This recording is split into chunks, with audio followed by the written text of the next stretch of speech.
Bueno, pues estamos ya en el broche final en este Círculo de Bellas Artes, aunque el Festival Eñe continúa toda la semana, aquí en distintas sedes en Madrid, y tenemos, pues como se suele decir un poco cursi, de una manera cursi, el broche de oro con Juan Luis Arzuaga y con Jorge Drexler, que junto con yo misma creo que vivimos un poco en la frontera de los saberes, o nos gustan las fronteras de los saberes, porque Juan Luis, que es paleoantropólogo, como saben, no solamente es un gran amante y conocedor de todas las artes, sino que es capaz de incorporarlas en su propio discurso. Y Jorge, que también lo conocen todos, y como compositor, como músico, en realidad es médico. Y tiene esa formación y ese oficio que ha tenido, ¿no?, que le lleva también por una parte como más científica. Así que aquí tenemos una pata en ambos mundos y por eso eran una pareja fantástica para terminar aquí en el Círculo de Bellas Artes hablando sobre el amor y sobre el gen enamorado. Y de hecho vamos a empezar por ahí. ¿Hay un gen del amor? Porque el sexo sabemos que hay, pero el amor se lo ha inventado la gente como Jorge, ¿no? Los artistas para que nos construyamos algo, ¿o hay un gen del amor?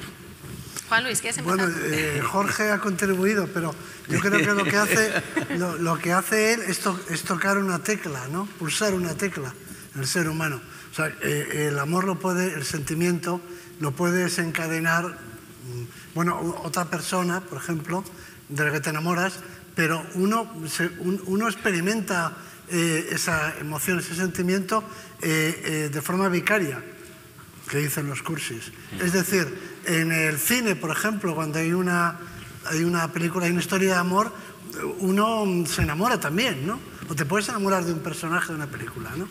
O sea que se puede sentir el amor si alguien toca la cuerda. O sea, yo creo que hay una cuerda, luego podemos desarrollarlo, hay una cuerda que si se sabe pulsar, pues desencadena una cascada, ¿no?, ahí de emociones, que es lo que llamamos el amor, pero bueno. ¿Y cómo se toca esa cuerda? ¿Cómo se toca esa cuerda, Jorge? Pues no, me gusta mucho la metáfora de la cuerda, porque sí que tiene toda la pinta de ser un fenómeno de resonancia, ¿no? Cuando, uno resuena con cosas de otra persona, ¿no? Pero desde lo de las neuronas en espejo, es que también hemos empezado a ver que tiene una manifestación también neurofisiológica, ¿no? Es decir, en el sentido de que la empatía no es simplemente una construcción de los poetas y de las relaciones humanas, sino que tiene un fundamento también. Es decir, el dolor ajeno nos duele. Y como dices tú, cuando vas a una película y ves a alguien amando, pues todo tu ser amatorio también se activa y se pone en resonancia con eso. Es como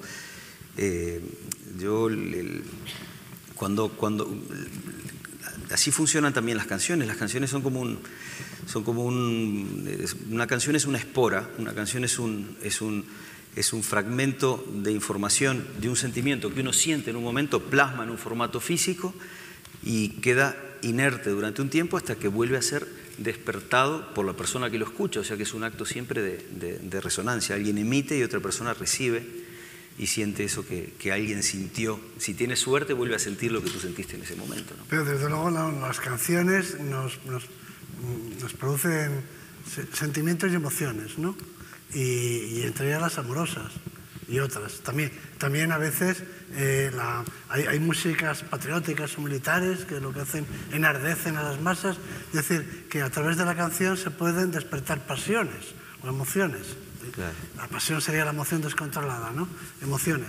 Pero de todas formas, como cosa así más divertida, más simpática, y como anécdota personal, a mí me ha ocurrido, en relación con el tema del amor, que me he encontrado que hay mucha gente que piensa que el amor romántico, lo que se conoce como amor romántico, o sea, el amor, porque no sé cuál es el amor no romántico.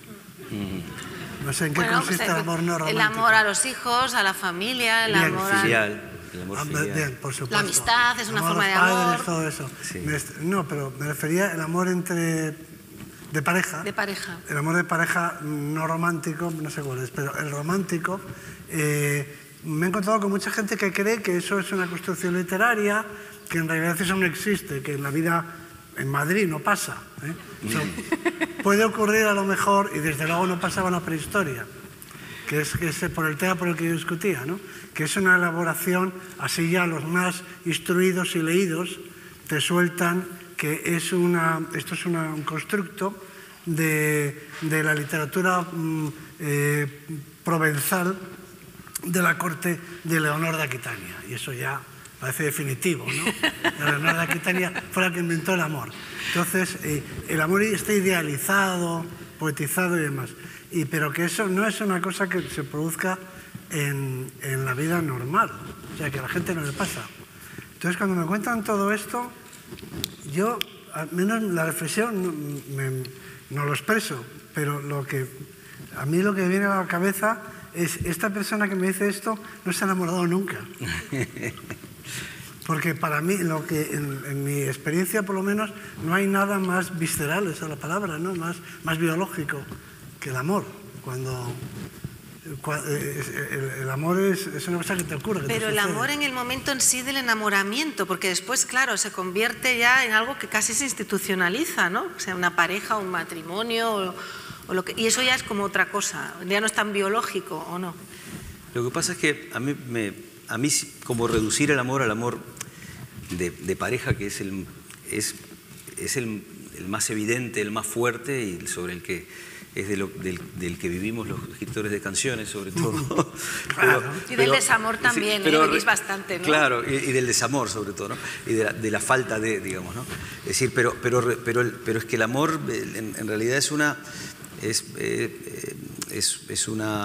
intentando no usar la palabra energía que se usa para tanto, pero el amor realmente es una pulsión magnética que se aplica entre muchas cosas, que se siente hacia muchas cosas, ¿no?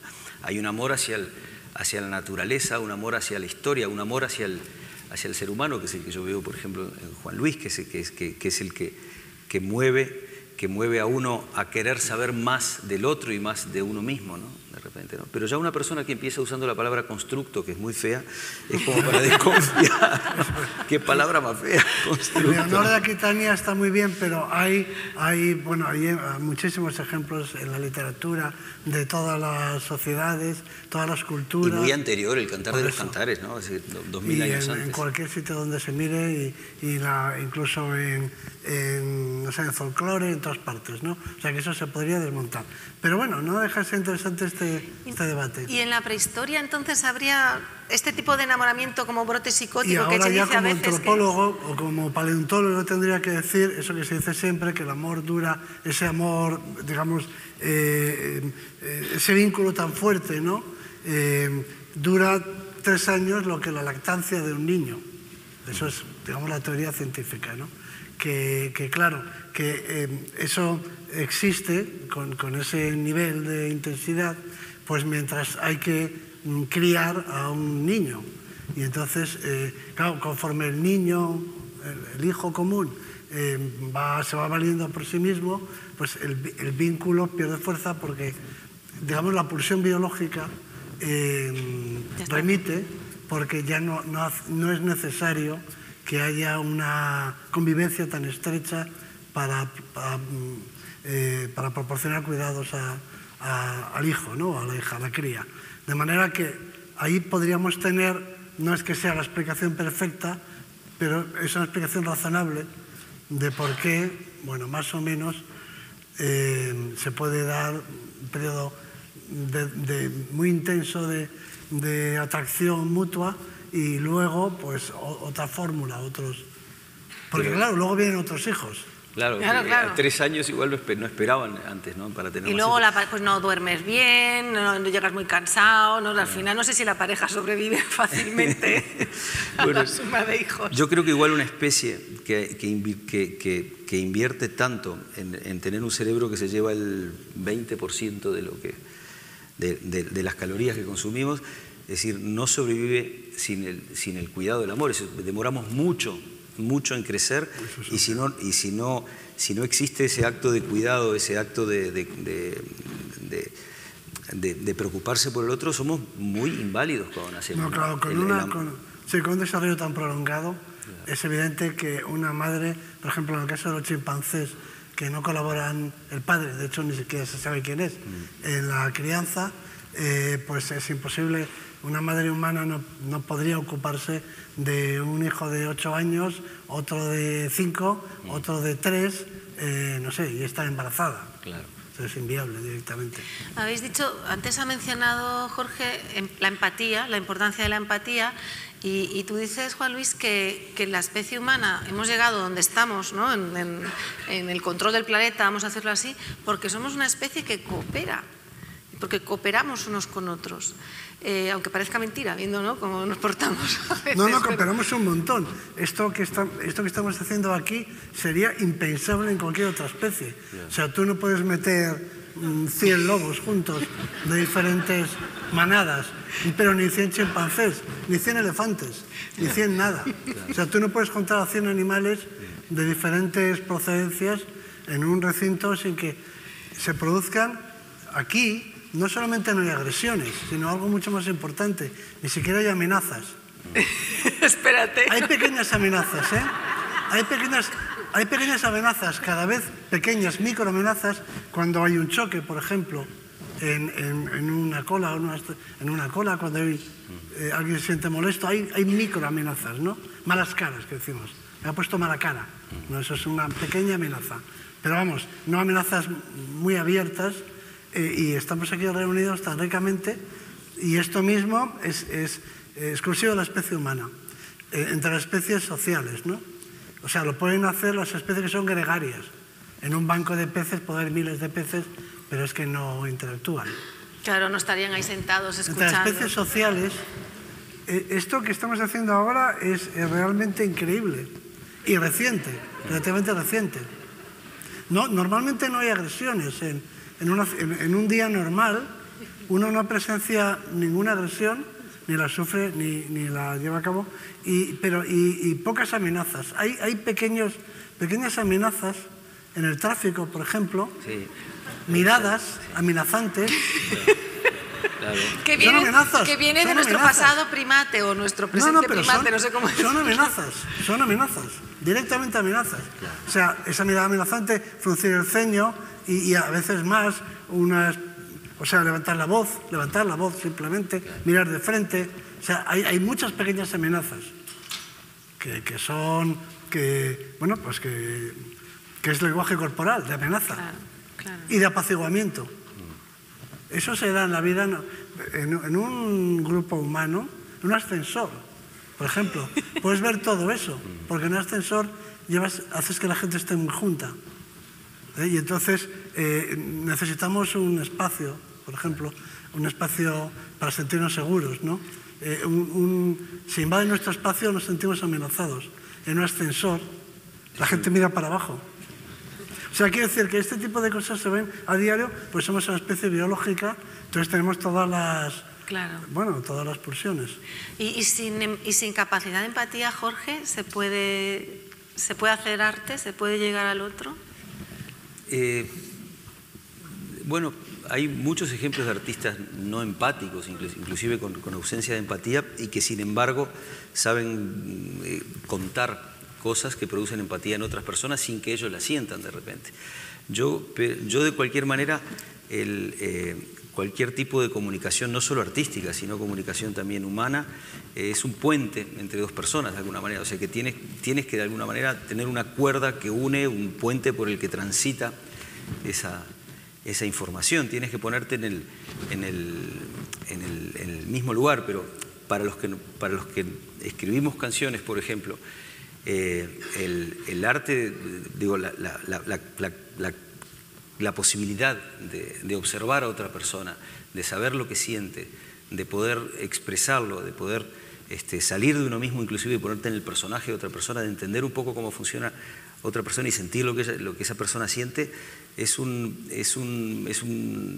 muy importante, porque al menos yo nunca he entendido el acto de cantar en público como un acto solitario, siempre es un acto de comunicación. Es decir, yo no estoy hablando igual contigo y con Juan Luis el otro día en la comida que aquí delante de la gente. Estamos todos como pendientes de que esto es un canal, o son 120 canales de comunicación que uno de repente está estableciendo y está intentando que se le entienda a uno, intentando conectar con lo que sienten las personas, intentando no aburrirlos, intentando decir algo que de repente pueda tocarlos de repente, ¿no? Eso para mí es muy importante, y el escenario, además, donde estamos aquí situados, es el lugar ritual de nuestra especie, en el cual nos exponemos a ese miedo tan grande que es el miedo escénico, ¿no? Que es un miedo familiar.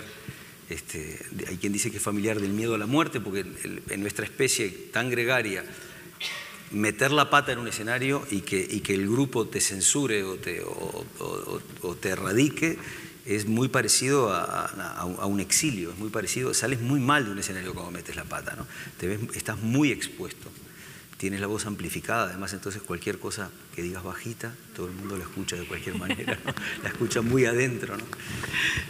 Y una sociedad prehistórica como una sociedad como podría ser la de Atapuerca, Jorge, ¿qué sería? ¿Como el bardo de Asterix, que lo pondrían allí en un lado?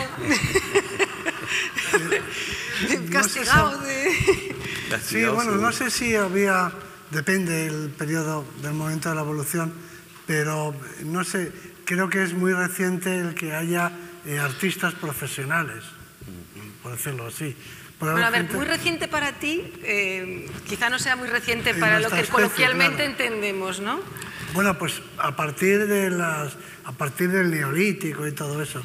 Antes, eso no es nada, ¿no? Es el Homo sapiens. Es que tú tienes un baremo un poco distinto. Es muy poco, es muy poco.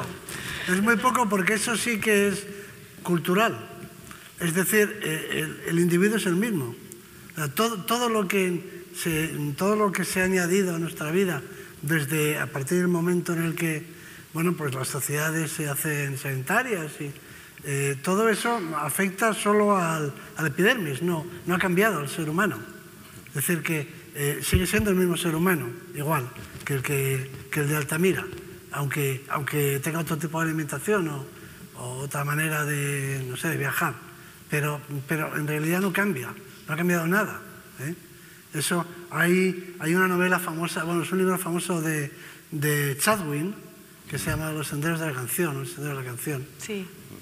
Los trazos de la canción. canción. En inglés, Los trazos de la canción en castellano. Sí, no sé cómo está traducido. Que él va por ahí viajando, preguntando a científicos por qué es lo que mueve al ser humano a viajar, el instinto nómada y demás. Bueno, pues es que básicamente debajo de la ropa que llevamos, pues hay un humano prehistórico. O sea, la biología no ha cambiado. Entonces simplemente son nuevos odres, pero el vino es el mismo. Entonces, pero hay una pregunta que tengo también yo. ¿Y habría depositarios como de la memoria? Es decir, el encargado de pintar, por ejemplo, tendría un rol diferente en cuanto a guardar cuentos, a transmitir, porque desde que dominamos el fuego, surgió la charla también alrededor del fuego, ¿no? Como que ganamos tiempo. Habría ancianos. O sea, hay una cosa muy importante en la evolución humana y en la de los animales longevos, vale también para los elefantes, ¿no? Y es el momento en el que empieza a haber abuelos. Porque en las especies de vida corta no apenas hay abuelos. Hay padres e hijos, ¿no? Pero la sabiduría se acumula en los individuos que tienen más experiencia. Entonces, es un caudal de experiencia. Cuanta más gente mayor, más abuelos, para entendernos, haya en una sociedad, más experiencia más tiene memoria, la sociedad. Tiene más memoria, por lo tanto, los problemas a los que se enfrenta, pues ya han sido resueltos antes, ¿no? Entonces, lo que sí que hay a lo largo de nuestra evolución es un aumento en el número, eso también tiene su, en fin, invita a una reflexión acerca de la sociedad actual, ¿no? Si quieres. Pero sí que había, sí que va habiendo a lo largo de la evolución cada vez más memoria colectiva porque la gente vive más, simplemente. Entonces, al vivir más, pues siempre hay personas mayores. Yo creo que los que cuentan los cuentos, en este caso particular, serían simplemente los ancianos de la tribu, que se dice. No serían tampoco tan muy ancianos, pero las personas con más experiencia, que han vivido más, y los que transmitirían los mitos y, en fin, las historias de la tribu, ¿no? Y en cuanto al arte, hay algunas manifestaciones artísticas que desde luego no están al alcance casi de nadie. La pintura del periodo madrileñense, es decir, la de Altamira, para que nos entendamos, eso no lo puede hacer cualquiera. O sea, que eso ya hay otras anteriores que son más fáciles, más asequibles, o incluso posteriores, que son más esquemáticas, que se pueden aprender. Pero pintar bisontes como los de Altamira, muy poca gente puede conseguirlo, ¿no? O sea que ahí cabe pensar que ya hubiera individuos que fueran, digamos, apreciados, que tuvieran un estatus por hacer eso, pero un prestigio. Yo lo dejaría en esos términos. Igual que grandes cazadores, ¿no? O gente que sabe rastrear bien, o gente que sabe, no sé, que es útil para el grupo, pues se van cargando de prestigio. Pues seguramente los que tenían más capacidad para contar y transmitir historias, más creatividad, pues tendrían un estatus. Yo no creo que tuviese una profesión o que fueran ambulantes ni nada por el estilo, pero sí que creo que serían personas respetadas, valoradas por tener esa capacidad y otros con otras capacidades también, y sí, apreciados y reclamados, ¿por qué no? Pero igual que los buenos rastreadores o los buenos cazadores o los buenos recolectores, me da igual. Y ha salido el tema del viaje, tú hablas de una especie viajera y Jorge, yo creo que ha sabido plasmar en unas pocas líneas de una canción y un estribillo, pues lo que uno puede leer en un libro de divulgación científica, ¿no? Que es movimiento, es la canción. Bueno, no sé si hasta ese grado, pero por lo pronto el estribillo de esa canción que dice yo no soy de aquí, pero tú tampoco, ¿no? Es como, en el sentido, eso sí tiene que ver con el hecho de vernos a nosotros y ver el fenómeno de la inmigración con una mirada de tiempos más cercanos a los geológicos que a las semanas en que medimos nosotros nuestro tiempo, ¿no? En el sentido de que realmente somos todos realmente muy recién llegados allá donde sea que estemos, menos en África, donde llevamos un poco más de tiempo, pero aquí realmente hace muy poco que llegamos, ¿no? Entonces, la sensación el concepto de la pertenencia exclusiva, como yo soy de aquí y tú no, digamos, es decir, parte de un error de escala, digamos, ¿no? Es decir, porque hace un fin de semana que estamos aquí realmente, ¿no? Entonces, darte cuenta de eso te lleva a ver los procesos migratorios, quizás es más fácil en algunos casos, en el mío, por ejemplo, porque yo vengo de 4 generaciones que todas han muerto en un lugar diferente en el que han nacido, ¿no? Entonces, que viene migrando, y eso en Latinoamérica es muy fácil de ver, todo el mundo tiene 4 abuelos de diferentes lados. Entonces, tienes siempre esa sensación de recién llegado. Yo la tengo muy, muy a flor de piel, ¿no? También la migración como una herramienta básica de supervivencia, ¿no? Es decir, vas atrás de los lugares a donde hay comida, y lo hemos hecho siempre y lo seguiremos haciendo mientras seamos una especie, mientras existamos, que no sé cuánto nos queda, pero pregúntale a él, a ver qué. No, a mí me gusta mucho una escena, cuando en estos temas de la inmigración, siempre me acuerdo de una escena de una película que es La Guerra de las Galaxias, no sabría decir cuál de los episodios, pero la gente se acordará, en la que era Luke Skywalker o algo así, ¿no? Y el Han Solo están en el desierto y entran en una especie de cantina en el desierto. Sí, muy famosa. Sí, y ahí hay unos tíos que tienen trompas y que tienen antenas y 4 verrugas, ojos y lo que son todos así.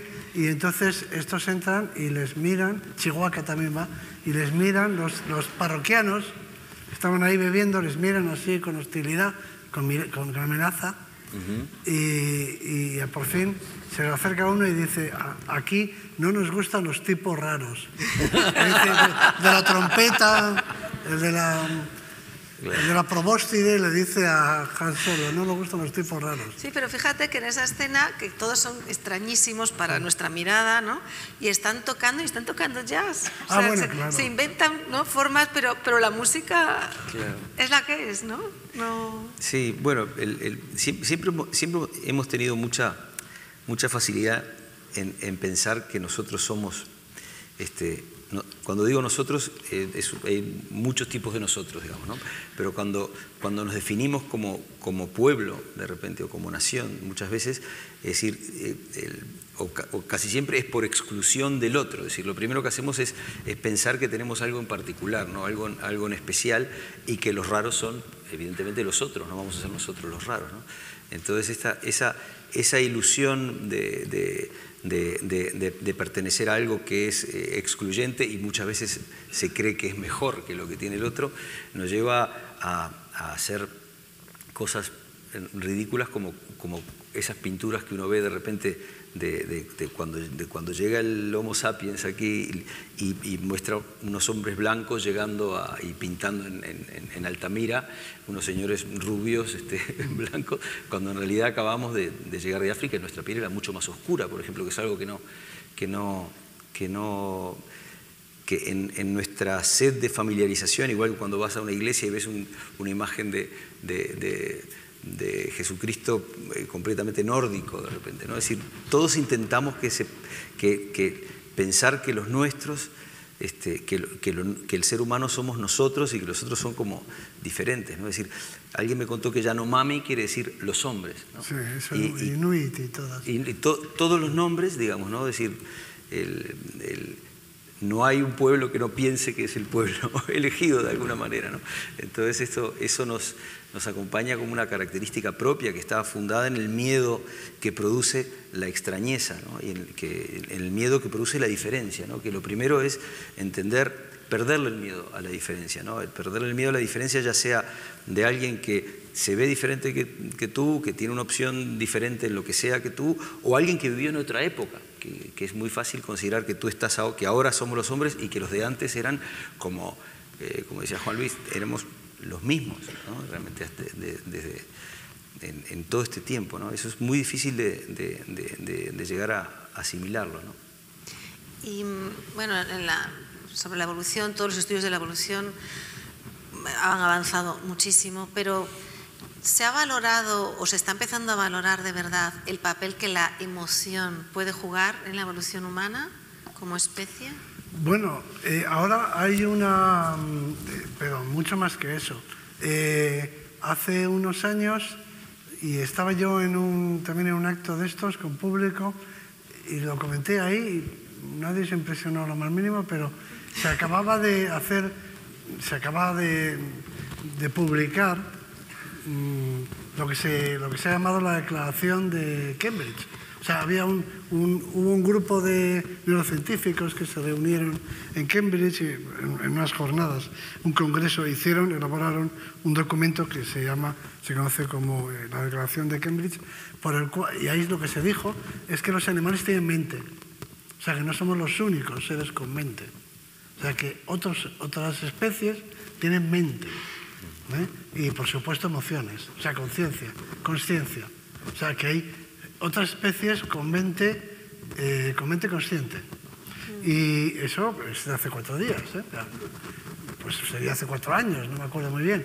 Y me parece que este año ha salido una ley en el Parlamento británico en la que se declaraba que los animales también tenían emociones y mente, y por lo tanto eran merecedores de un trato especial. Sí, una legislación, ¿no? Pero esta declaración de Cambridge de que los animales tienen mente me parece histórica en la historia de la humanidad, porque hasta ahora nadie nunca se había declarado esa creencia, al menos, esa convicción de que hay otros seres que tienen lo que nosotros más preciamos, no ya solamente sensibilidad, que eso más o menos se admite, que puedan tener sensibilidad, pues que experimenten, o sea, que sientan, vamos, el frío, el calor o el fuego, o lo que sea, sino que, no solo eso, sino que tengan una perspectiva subjetiva, tengan experiencias subjetivas. Y conciencia de un yo. ¿Eh? Y conciencia, digo, de un yo, entonces. No, eso es otra cosa. Pero sin llegar a eso, es suficiente para que se considere que eres consciente, el que tengas una perspectiva individual del mundo. O sea, tú ves el mundo desde tu perspectiva, aunque no sepas que ves el mundo desde tu perspectiva, pero estás viendo el mundo desde una perspectiva subjetiva, la tuya, propia, individual. O sea, eres un individuo, para entendernos. De manera que tú tienes una representación del mundo que es la tuya propia, o sea, la que te hace único, que es único, y que tienes experiencias subjetivas, que sientes cosas, emociones, lo que sea, ¿no? Entonces, el reconocimiento de que la ciencia, al menos la ciencia más avanzada, cree que hay otros animales, no vamos a entrar en detalles de cuáles, o sí, como queráis. Pues sí. Lo digo porque, siendo tú gallega, te tengo que decir que el pulpo es uno de ellos. Claro. Yo lo acepto como animal de compañía, no pasa nada. Bueno, pero quiero decir que esto no ya por otras especies humanas, es que ahora se ha reconocido, también la ciencia admite, en fin, y se trabaja, ya se habla de mente de los animales. Esto era un oxímoron, mente animal, si eran dos palabras contradictorias, incompatibles, ¿no? Mente y animal no podía ser, o era mente humana, o si era animal no tenía mente. Entonces, eso es un gran cambio. No digamos nada los neandertales o nuestros antepasados más cercanos. Pero otra cosa es la autoconsciencia, lo que te has referido tú, lo del yo. Y saber que nos vamos a morir, que es otra cosa también, ¿no? Exactamente. Es parte la mitad de las canciones tratan del amor y la otra mitad de la muerte. De la muerte. Y si no tratan directamente, surge porque tenemos la necesidad de poner las cosas por escrito, porque nos vamos dando cuenta de que estamos aquí de paso, que es un conocimiento terrible. Un regalo envenenado. Es terrible el saber. Es el regalo envenenado de la evolución. Pero es el que nos hace también también valorar el pasaje por el planeta. Y con lo que decías tú de la mente animal, venimos desde que surgimos como especie ampliando lo que es el círculo empático. El círculo empático al principio se reducía al círculo familiar, después al clan, después a la tribu, después a la nación, bueno, al poblado, en todas esas transiciones. Y luego, aunque nos parezca que el mundo es sumamente anempático, porque lo es mucho y lo vemos todo el tiempo, sí es cierto también que basta con ver, por ejemplo, lo que ha pasado cómo hemos cambiado la percepción de la mitad de la población del mundo, que son las mujeres, lo que ha pasado desde los tiempos de mi bisabuela hasta los tiempos de mi hija, por ejemplo, para darnos cuenta de que sí, que vamos avanzando y vamos empezando a ampliar ese círculo y entender lo que cada parte de la sociedad tiene para aportar, cuando antes simplemente pensábamos que éramos un reducto muy chiquito el que tenía la verdad y el que tenía las cosas para decir, ¿no? Pero no, iba a decir que estaba pensando sobre lo que decías, y es que estoy encantado de vivir en un planeta en el que hay otras especies con mente. O sea, me sentía muy solo. ¿Te sentías solo? Siendo la única especie con mente. O sea, estoy encantado de que haya muchas más. ¿Cuántos millones de personas hay en este momento en el planeta, más o menos? Pues 7.000 millones. ¿Y tú te sentías solo porque como especie? Como especie. O sea, soy la única especie con mente. Y decía, no sé, es más bonito que haya un planeta en el que haya muchas especies con mente, cada una con su perspectiva individual. Pero si luego nos las comemos, como el pulpo, el pobre, que... Con el pulpo vamos a tener un problema, sí. Porque el pulpo es un animal apasionante, no solamente desde el punto de vista gastronómico, pero es apasionante porque realmente el pulpo sí que tiene una perspectiva individual, sí que es un individuo, cada pulpo, y no quiero seguir porque os voy a amargar la vida. Y una duda que, a raíz de esto que hemos estado reflexionando en estos últimos días... Pero un momento, porque es que el pulpo, lo sorprendente... No, digo porque el pulpo es un molusco. Ojo. ¿Es un molusco? Es un molusco. O sea, como una almeja. Y es un tipo de inteligencia que no tiene nada que ver con la nuestra, ¿no? Ha desarrollado, está descentralizada. Es apasionante, porque claro, si fuera un mamífero, un vertebrado, Bueno. un molusco.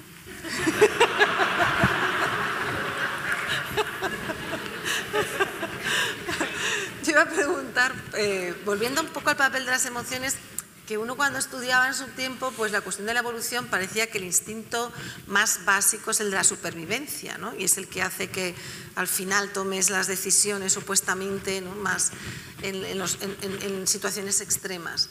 Y no es el amor más fuerte que la supervivencia realmente en la especie. Hombre, claro. Vamos a ver, hay un amor que es asimétrico, que es el padre-hijo, absolutamente asimétrico, y así es como tiene que ser, por cierto, que es, pues claro, que eso, ahí sí que das tu vida, vamos, ahora mismo. No tienes que pensarlo. Claro. Y te dicen, tu hijo o tú, o sea, es que ni lo piensas, ¿no?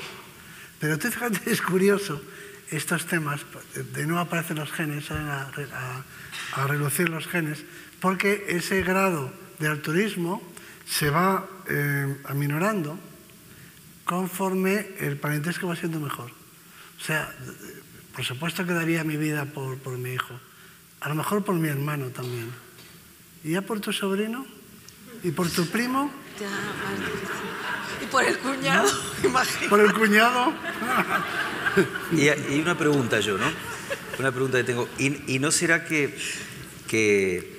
en realidad disminuye con la carga de similitud genética que Claro. tenemos? Claro, ahí volvemos a lo que Todo hablamos, parece indicarlo. que los genes son en realidad, es decir, no somos nosotros los que se enamoran, sino que son los genes de repente, no son los que están abajo, que son los que van, que son como los titiriteros, ¿no? Y nosotros somos el títere, digamos, ¿no? Es decir, ellos van determinando qué es lo que, porque en realidad nosotros pasamos, pero las secuencias del genoma van persistiendo, ¿no? Y duran muchísimo más que nosotros. Y los memes, ¿no? Y los memes, claro.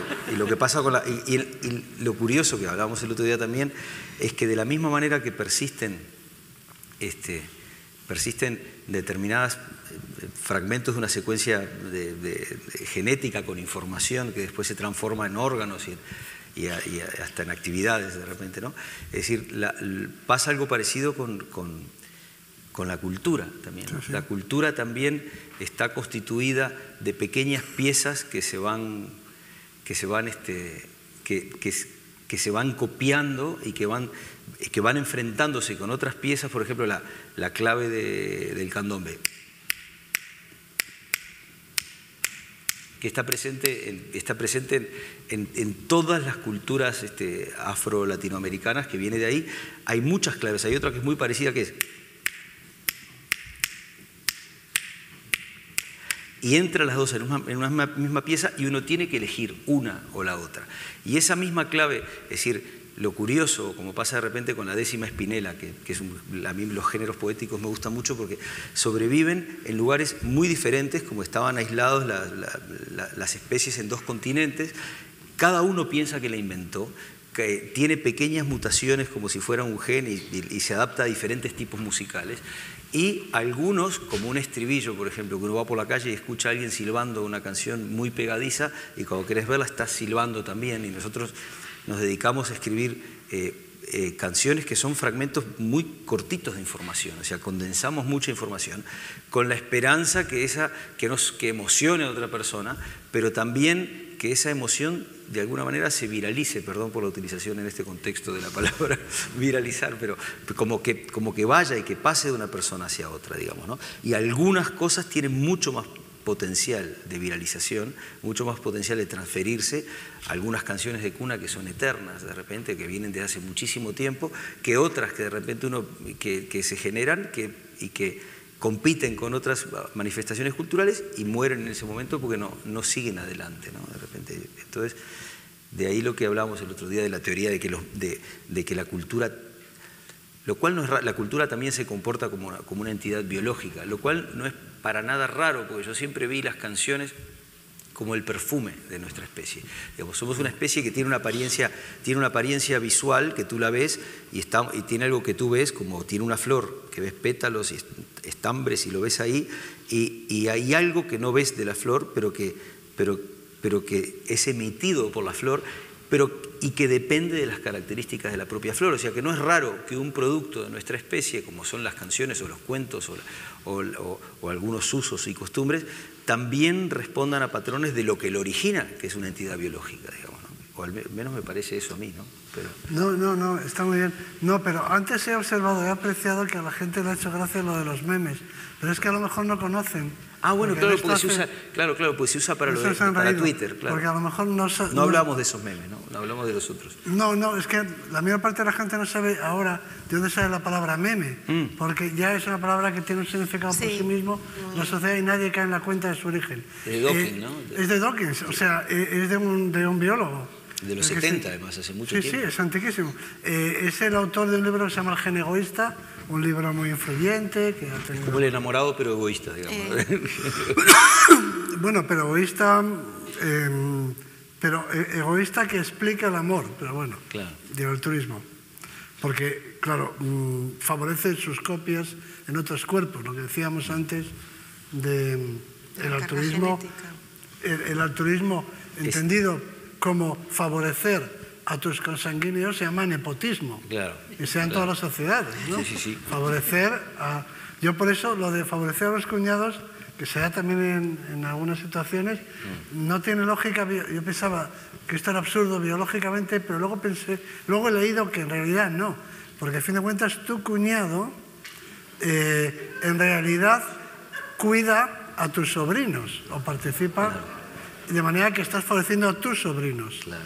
No al cuñado. Indirectamente, ¿no? Y al concuñado se complica. Concuñado. Ahí no hay ninguna consanguinidad posible. No, pero estas... Yo veo que la Navidad en tu casa debe ser muy divertida.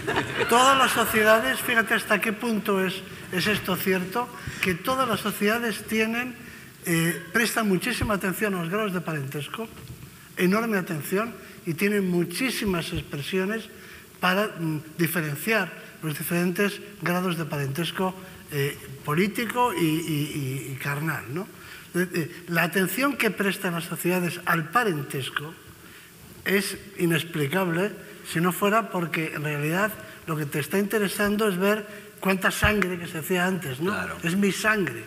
Antes de que se supiera que existen los genes, la gente decía, no, es que es de mi sangre. Sí. Entonces la gente, y los de tu sangre les favoreces o colaboras más, etcétera, ¿no? Pero que todos los pueblos de la Tierra hay algunas sociedades que tienen unos sistemas de parentesco elaboradísimos. ¿Y eso antes del Neolítico era tan claro también? O sea, lo teníamos... Sí, todo el mundo sabía de quién era su hijo antes, digamos, ¿no? Antes de que hubiera propiedad privada. La confianza en la paternidad, ¿no? Sí, claro. ¿La gente sabía quiénes eran sus hijos? Yo creo que sí. Yo creo que es una característica que está vinculada con la prolongación del desarrollo y todo eso. Porque después de la agricultura, claro, porque tú tienes un excedente cuando aparece la agricultura y quieres ceder, quieres legar a tus hijos lo que has trabajado en tu vida. Pero antes de eso, que éramos nómadas... Sí, bueno, la confianza en la maternidad no tiene problemas. No. Todo el mundo sabe de quién es su son madre. Los pollos, excepto en el caso de los cucos.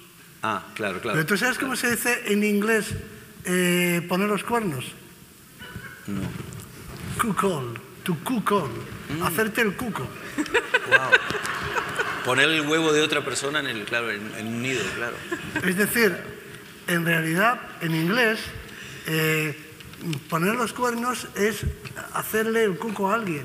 Ajá. ¿Por qué? Pues porque alguien, en el caso de los cucos, inviertes mucha energía y cuidados en otra... El genoma que no es tuyo, claro. Pero ninguno de los dos de la pareja, en el caso de los cucos, ¿no? Ah, claro. Pero en las sociedades, en general, en las especies biológicas, en las que el macho, porque ya hemos dicho que la maternidad está clara, quitando el caso de los cucos, que ni la paternidad ni la maternidad, pero normalmente en las especies en las que el macho, las aves, es un buen ejemplo, dedica mucho tiempo, esfuerzo y energía, y sacrificio y hasta puede arriesgar la vida por su descendencia, la confianza en la maternidad en la paternidad suele ser alta. En el caso de los chimpancés, que son los parientes más cercanos, donde no lo saben ni los que los estudian, no sabe nadie, hay que hacer análisis genéticos para saber quién es el padre, pues directamente los machos no colaboran en la crianza, porque la confianza en la paternidad es muy baja. Sobre esto podría hablar porque se han hecho estudios acerca de, no sé si estos son los derroteros o los que quieren llevar la conversación, de los porcentajes. Vosotros sois los dueños de la conversación. De paternidad, no, pero volviendo a lo de Dawkins. O sea, Dawkins cuenta en el libro, este libro tan conocido, que, bueno, pues que los genes es lo que es eterno, no exactamente los genes, sino la información. Porque los genes mueren con la célula y con el individuo, pero es la información la que se copia. Claro, y entonces, bueno, pues es un libro de biología, absolutamente. Y entonces al final del libro se le ocurrió una idea y dijo, hablando de información, en la cultura, pues también hay fragmentos de información que se viralizan, que se transmiten, ¿no? Como si fueran genes. Y cita las canciones y todo eso. Entonces dijo, bueno, en inglés genes se escribe gene, no gene. Y por eso él dijo meme. La traducción de meme sería mem. Si decimos gen, debemos decir mem, ¿no? Pero meme es el gen de la cultura. Y lo soltó ahí sin darle mayor importancia, porque y ahora nadie socialmente... Claro, ahora meme es una cosa muy concreta en las redes. Pues es una idea de un biólogo increíble. Sí. Pues aunque parezca mentira, nos quedan 5 minutitos de charla, porque aquí a las 11 nos van a echar, que tienen que cerrar por lo menos esta planta. Wow. Y podíamos hablar un poquito a lo mejor del futuro y pensar, tal como llevamos la evolución, ¿cómo veis esto de la inteligencia artificial y la posibilidad de que acaben con mente autoconsciente, replicándose, y aunque no sea a través de genes, no sé, a través de bits de información de otro estilo? ¿Es algo que se contempla o en la propia teoría de la evolución? ¿O... No, yo no creo que vaya a haber... Yo aquí no voy a decir nada, voy a esperar, voy a escuchar. No. A ver qué dice. No creo que vaya a haber así una rebelión de las máquinas y plan Terminator. Eso no va a pasar, no va a ocurrir, pero sí que vamos a ver cosas increíbles en ese respecto. Por ejemplo, es muy curioso, pero la película Dune, que los que dicen los ingleses es Dune. Dune, sí, aquí en español Dune. Pero creo que es Dune en británico, en inglés británico es Dune, en americano no lo sé. En esa película pasa desapercibido, pero a la gente le puede llamar la atención, en la novela, no en la película, en la novela. Puede sorprender que no haya supercomputadores o no haya robots. Aunque está escrita en el año 1965, ya para entonces había suficiente información como para que hubiera podido imaginar el autor un futuro en el máquinas inteligentes y demás. Pero en la película se habla de que se ha producido una cosa que se llama la yihad butleriana, una yihad, una palabra que ahora tiene otra acepción, que hubo una guerra tremenda entre los humanos y las máquinas, que a costa de enormes pérdidas ganaron los humanos, y se prohibió, a partir de ese momento se prohibió que hubiera inteligencia artificial, y entonces lo que desarrollan son individuos con inteligencia potenciada, que son los mentats, unos individuos que son asesores, unos sabios, que son más inteligentes que los demás. Pero fíjate que esa posibilidad siempre se ha contemplado. Y volviendo a la ciencia ficción, yo no creo que vaya a haber ese problema, pero sí que creo que harán cosas sorprendentes. Por ejemplo, el diagnóstico clínico en medicina. Ha avanzado mucho. ¿Por qué no? O sea, para analizar los parámetros, si te hace una analítica, una máquina puede hacerlo, o a partir de los síntomas puede perfectamente hacer un diagnóstico, prescribir una medicina. En principio, por supuesto que decimos que también cura la palabra medicina, la palabra cura, pero las máquinas también pueden hablar, ¿no? Y pueden usar el tono adecuado para tranquilizar, y sobre todo es que el paciente no tiene por qué saber que es una máquina la que le está hablando, no tiene modo de saber que es una máquina la que le está hablando. Hay otra novela que se llama Pórtico, de ciencia ficción, en la que va el psiquiatra, uno de los, o el psicoanalista, un personaje, y el psicoanalista, por supuesto, es un algoritmo, es una máquina.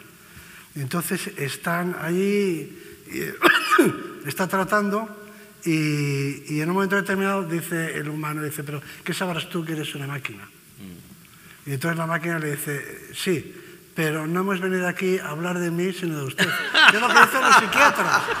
¿Qué es lo que dicen los psiquiatras? Cuando le reprochan, ¿pero qué sabrás tú de lo que me pasa a mí? Sí, pero es que hemos venido a hablar de ti. Yo creo que todo esto es un momento para hacer una gran cura de humildad. Venimos la especie nuestra teniendo una cura de humildad muy grande.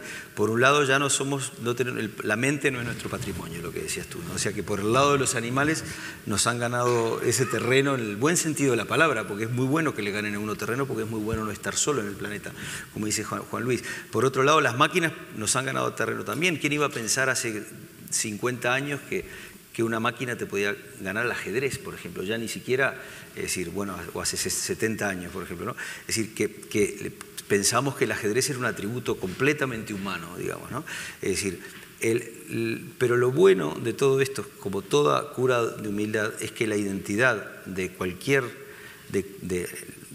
tipo de identidad no es una estructura plana y unidimensional, sino que es infinitamente densa,